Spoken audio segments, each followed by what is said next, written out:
This is a 2017 Hyundai Tucson Elite, and this model, among many similar models, are available to buy right now at CARS24. My name is Hugh Murray, and I know what the letters and numbers on the back of every BMW mean, and welcome to the review. If you want to see more content, more reviews, more of CARS24, hit the like button, chuck us a subscribe, and don't forget to comment below. 23,290, 2017, 88,000 kilometers. We're getting into the sweet spot of pre-loved cars. And this, it's not too expensive, it hasn't done too many kilometers, it's not too old, but it has a nice face. This is Demi Moore right now. Now I should mention there is a Tucson Elite available right now on the private market, but it is from a stranger in Box Hill. I can't tell you if the car has been detailed, if it smells, if the original owner stomps cats in his spare time. I don't know, I didn't ask. But saves you $290, so good luck. This Tucson is from Hyundai's older design heritage, meaning you get a sweeping body and soft lines, as opposed to Hyundai's new design era, which is sharp edges and geometric designs. And I, for one, love it. I want a car that can cut me if I get too close to it.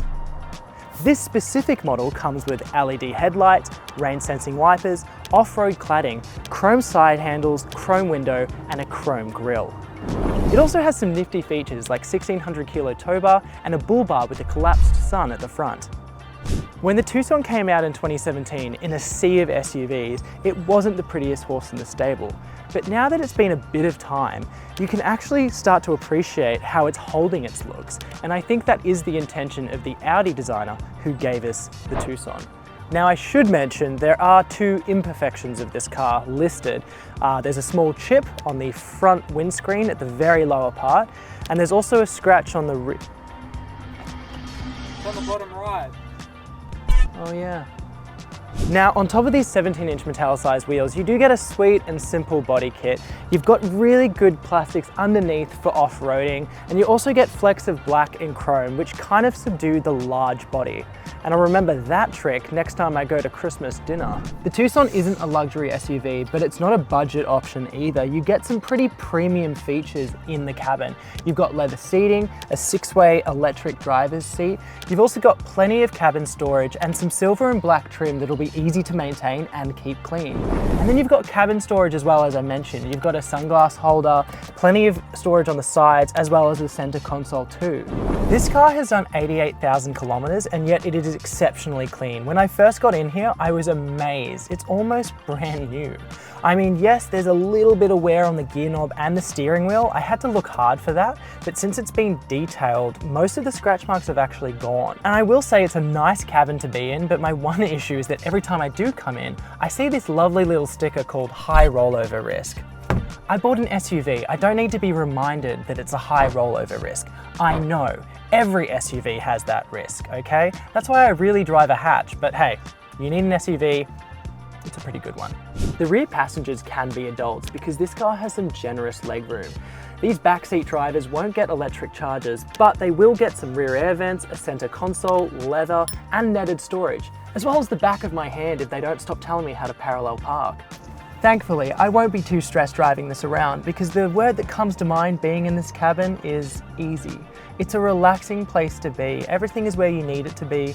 It's got great visibility front, side, and back, and everything can be adjusted from the steering wheel to the seat, which makes it a very comfortable drive. The world is progressing, and so is the presence of space-saver tires. Some car brands want to give you more boot space, others have to fit a massive battery in the back for the hybrid engine, but this 2017 Hyundai Tucson comes with a full 17-inch spare tire.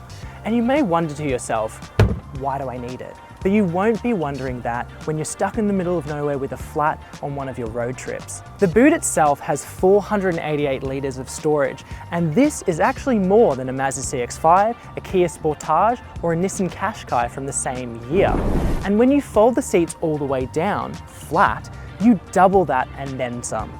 It's also got a smart tailgate. Now, it's an electric tailgate, but if you have your keys in hand, as you move closer, it will automatically open, which is great if you're carrying heavy items like a body. This Tucson and every other variant from 2017 comes with a 5-star ANCAP safety rating. You also get airbags at the front, the side, and the rear, and electronic stability control. This car is all-wheel drive, so you're going to get better traction on the road and a bit of peace of mind in the wet and wild of winter. Now I should mention, the top of the line Tucson from 2017 came with autonomous emergency braking and lane assist. Since this is the Elite series, it doesn't come with those features, but it does come with some pretty elite technology. Korean cars offer a lot of tech, and this 2017 Tucson is no different. You get an 8-inch touchscreen that's a little bit dated, but very responsive. You also get phone projection, Bluetooth, and navigation. The controls are really easy to use as well. You can navigate the entire system, the phone, the media, the navigation, even the actual trip computer, all on this steering wheel. It's taken me about 5 minutes to learn how to use it too. On the central console, you get a USB port, aux cable, as well as a 12-volt socket. You also get a lot of creature comforts on this Tucson too. So you get a rear parking camera, you get rear parking sensors, you also get a compass that tells you if you're going ne or sw or se. It comes with cruise control, auto hold, driving modes, and it also comes with diff lock and hill descent control. Under the hood, you've got a 2-litre 4-cylinder turbocharged diesel engine. It's producing 136 kilowatts of power and 400 newton meters of torque. To put that into context, it actually has more grunt than a Mazda CX-5 diesel from the same year. While I've been driving it, I've actually managed to get 7.9 litres per 100k out of it, which is the official Hyundai figure from the same year. It gives you about 775 kilometers of range per tank. This is a turbo diesel engine. It's going to sound like a diesel and it's going to behave like a diesel as well. If you put your foot hard down, you're going to get a little bit of power and it's just going to fizz out. It's like every diesel engine I've ever driven. But if you actually drive like a rational, sane, beautiful person, you'll get a decent amount of power when you hit that sweet spot between 2,500 RPM. It'll give you ample power to get around town, the city, and it'll reach 100, 110 on the highway with a lot of ease. The gear changes from this 6-speed automatic are really smooth, and since I started driving this baby, it hasn't skipped a beat. It's really comfortable, the road noise is pretty negligible, and you know, I'm kind of starting to like it more and more as I'm driving it. The all-wheel drive function in this car has been great. I've felt really planted on the road wherever I go. I will say though, the diff locks would probably be more useful when you get stuck in mud as opposed to stuck in traffic in the city. The cabin is really comfortable, and I wish I could tell you what it's like as a passenger. Unfortunately, I've been driving the whole time.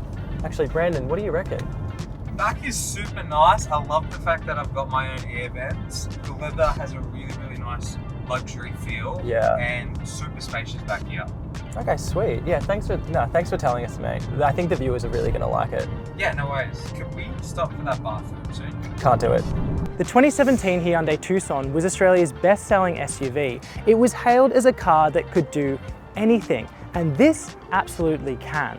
It has been tuned for Australian roads. It is in great condition, astounding condition, and it can handle byways, highways, and streets with ease. It's comfortable for passengers, it's comfortable for the driver. And although it doesn't have all the modern technology, it has enough to live with reasonably well. If you drive for long distances, if you want space for your family, if you want a daily driver that can also be a weekend warrior, this is the option for you. If you like this video and you want to see more reviews by me, more content from CARS24, chuck us a like, hit the subscribe button, and please comment below. If you don't agree with anything I've said, what are you doing in my head?